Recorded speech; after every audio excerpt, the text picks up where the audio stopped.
Very few people have an experience like Saul on the road to Damascus, where we just get blown over by the Holy Spirit and suddenly everything's changed. So we have to listen for nudges and leadings and little quiet steps. So my experience is of feeling small nudges that feel like they are from God and that I need to pay attention to.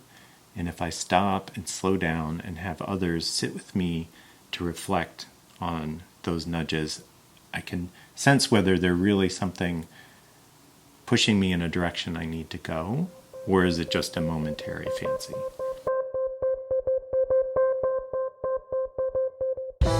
Clearness committees are formed when an individual, a couple, a group comes to a Quaker body and say, we are wrestling with this issue and we want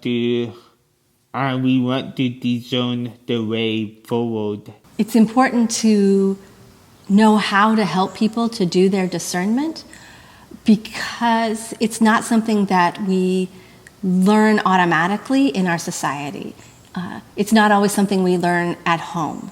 So it's a skill that can be learned, but we have to practice.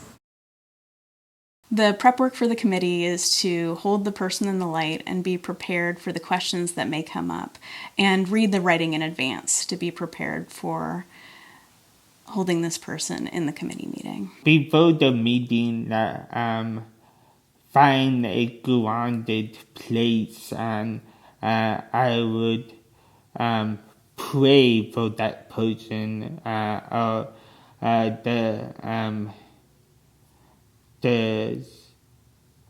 to use the Quaker saying, hold them in the light. And for me, holding people in the light, I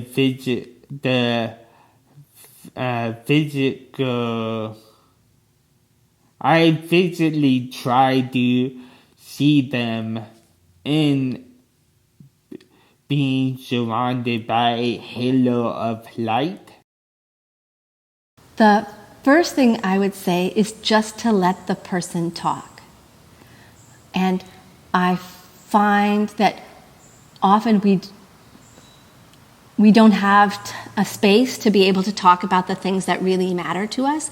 And so just holding a space where somebody actually just gets to tell you the whole story and why it's important to them is a gift. So when you serve on a Clearness committee, the first piece of that is listening deeply to the person who's requested a Clearness committee. So the first piece is to listen deeply, and not just to listen deeply to that individual and to their story, but also to listen deeply for the still small voice, that of God in that person, and how the Spirit might be moving. We're all listening to the same source.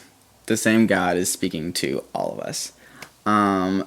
So if I'm saying that, like, there's a leading that is coming from God that is telling me to do something, I have no doubt at all that another friend would be able to, like, with enough listening, totally hear that. Asking each other queries is powerful because it stops us from giving advice. It's an opportunity for us to ask open and honest questions of a person who has the wisdom within themselves to find an answer. And so instead of saying, oh, a similar thing happened to me, or I know what you should do in this situation, we sit and listen to what the person is asking, and then we ask questions about things that they already know but haven't discerned yet. Questions make the space for the Spirit to speak and to be listened to, rather than, like, kind of laying the options on the table, saying, select, choose wisely, here's which one I would choose. It's really, that's not what Quaker discernment is supposed to ideally be. And, like, the questions open the door, I think, for just really exciting possibilities. I always consider them as a gift. It's a gift of another experience.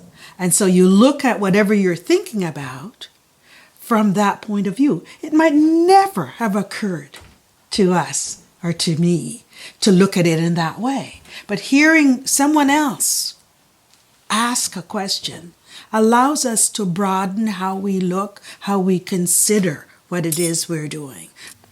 So you could say something like, when you imagine yourself in 5 years and you've taken that job that you're discerning around, how does that person that you are in 5 years feel? Or you could say something open-ended like, if the Spirit closed that door and you weren't offered that job, how would you feel about that? So those kinds of open-ended questions that helps the individual imagine the various possibilities. Even though I might have my own desires for them, I try to acknowledge I have them, but I just try to keep them from influencing them. I ask them open-ended questions to really find out more about them and what they are asking for clearness for, and then and worshiping with them and praying with them for guidance.